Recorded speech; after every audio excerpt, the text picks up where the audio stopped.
and as a player on those teams, you saw the significant impact getting those players had to get you across the finish line. Did you feel that was a need? Looking around the room, when you did get these players, did you notice that was a hole that needed to be filled?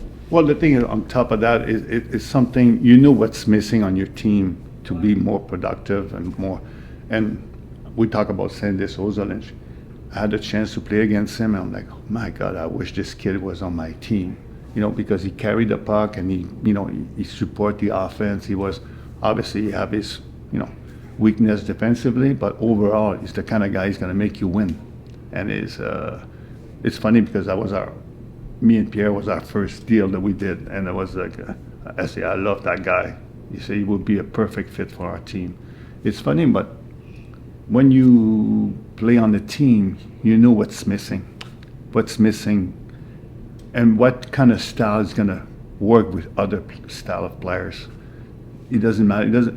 You can have the two best player in the world. It doesn't match sometimes. But it's really important, I think, to have people that they fit in that new team and they fit well. Yeah. So I don't want to gloss over too some of the big acquisitions that helped those Cup teams, like the Patrick Waz, Rob Blake, Ray Borg.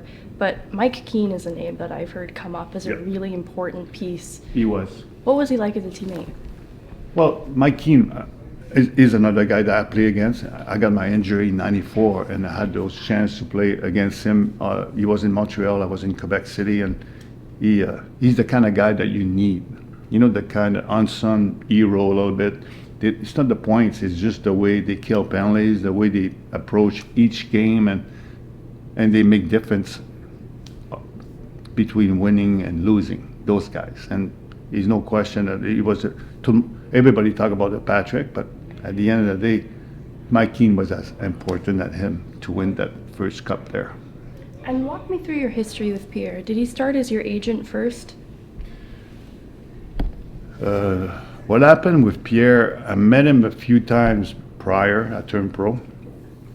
It didn't really work out, but I turned pro at 18, and I had this guy, and after a year, he was in politics too much, and I didn't need that. I just want somebody that knew what I want or the money I can get at the time. And 3 years later, my new agent, died in a heart attack. And he was a young guy. He was like 43 years old or 45 years old. And I'm like, okay. In your career, when you look back, you always have the moment where you make the right decision, and the good one is that's where I called Pierre. After that, after that, all my career contract wise was just so smooth and so good, no chaos. I was like everything. And when you look back on my 16-year career, it's probably the best decision I made there when I had him. It's just a totally feel the way he approach life, the way he finds solution, the way he's really a guy that want to make sure you don't miss anything. He want to make sure you eat well, like the kids, like his kids. You know what I mean? They always have the best food, and it's just an amazing person to be around in your life. And that's an aspect that's come up a lot this weekend talking about Pierre, is the family aspect, just in his approach to everything that he did, incorporated family. Is that sort of observed when you stepped away from the game, he brought you back into the fold? Yeah. Was that something you had an interest in doing, or did he sort of have to grab you by the hand and pull you in? No, not at all. Nobody really know what happened. I had a career-ending injury in Montreal in '94, and it took me a year to try, to come back and all that. Not come back playing, but come back to normal. Mm-hmm. I totally lost my strength. I totally lost everything. I couldn't hit the baseball. I couldn't hit the golf ball. I couldn't do anything.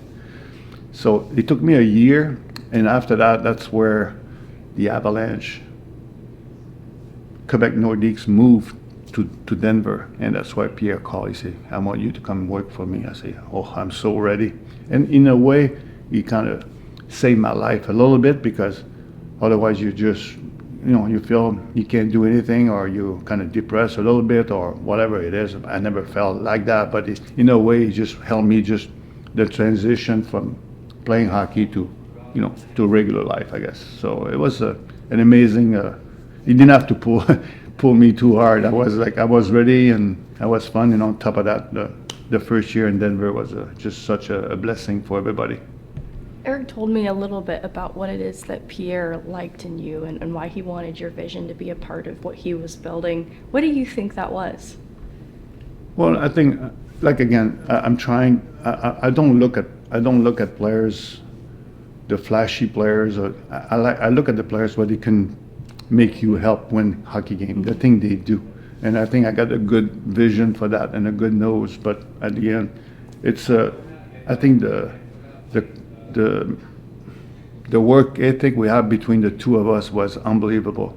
First of all, he's always on top of know what's going on his own team. He knew exactly what was going on his own team. And me, I was just trying to find what can help us, go over the hump and win the cup.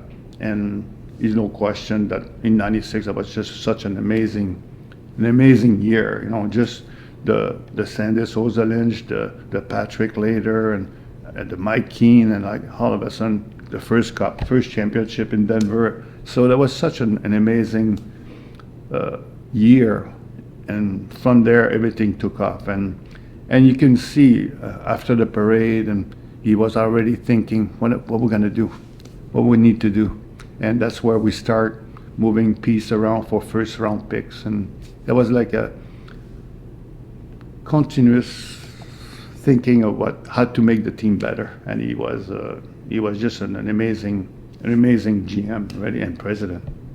And Eric used the words Hall of Fame when he described what it was that Pierre really liked about you. I was curious because you did have a really productive and impressive career with records that are being broken only by Avs in this last season. Is it Mikko Rantanen who surpassed? Yeah. What about you as a player maybe helped you to recognize that in other players?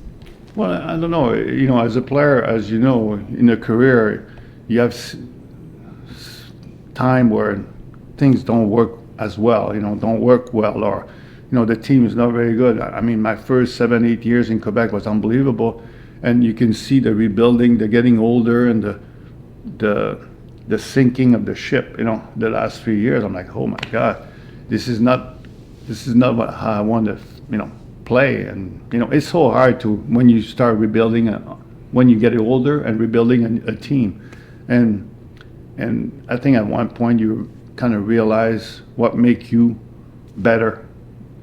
I didn't try to make everything exciting and all that. I was just trying to be productive, and I think that's where I knew how to do what to do at the time. Even in tough time or good time, I was just in my career, I was just trying to be as consistent as I could be.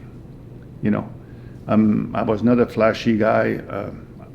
I only have 16 hat tricks, but I have, I don't know, 70, 2 goals game, and so many goal game. It was just that kind of, I think I was kind of proud in a way that the coach is going to know what he's going to have before the game, from me. And I kind of like that part. And looking at this weekend and you describing kind of the importance that Pierre had in your life, would you describe him as like a family member to you? Oh yeah, no question. I will never miss that for the whatever. I think first of all, the 10 year he was as a manager. I mean, in my brain, he was the I would say the kingpin of the league. He was like, he was always thinking, and always the winning stretch that we have with the Avalanche was outstanding. It was just so much fun. And he's the kind of leader that he makes the lady who serve at the restaurant or the ticket salesperson or whatever as important as anybody in the organization. And that was his style to do that. And it was just an amazing way of appreciate the little you can do to win hockey games. This is the last one, but that Hall of Fame eye that Eric described, Pierre respected in you. What do you see in the Nathan MacKinnons and Mikko Rantanens of the world? Are they on that kind of path? No question, no question. You know what they accomplished. Well, first of all, not only last year or the last couple of years, they're consistent. You know, I'm a Rantanen fan. You know, I'm a O'Connor fan. I'm an Avalanche fan. You know, I'm an Avalanche fan. I think guys like that. Yeah, we talked about Mike Keane earlier. O'Connor is that type of guy. You know, that you need to win championship. But everybody's talking about the big guys, and it's normal. It's the way it is. But it's just, you know, we have such a great team to watch. You know, so much excitement and fun, and you know, there's no question that Rantanen will beat my record one day, you know, whatever it is goals, but it's okay. You know, I mean, at the end, it's record are there for, you know, anybody to beat, and it's just a fun to see that and have the chance to, you know, experience those guys game after game, how good they are. And there's no question they're two guys one day, we're all going to be back here, and they're going to get to the Hall of Fame. But, you know, it's not something that you never think as a player, you know. You just play, you try to do your best, and at the end, when you get that call, you're like, what? Seriously? So it's just personally, hockey-wise, I mean, you have a lot of great moments, but the weekend of the Hall of Fame induction, it's just an amazing achievement. You know, it's just an amazing time.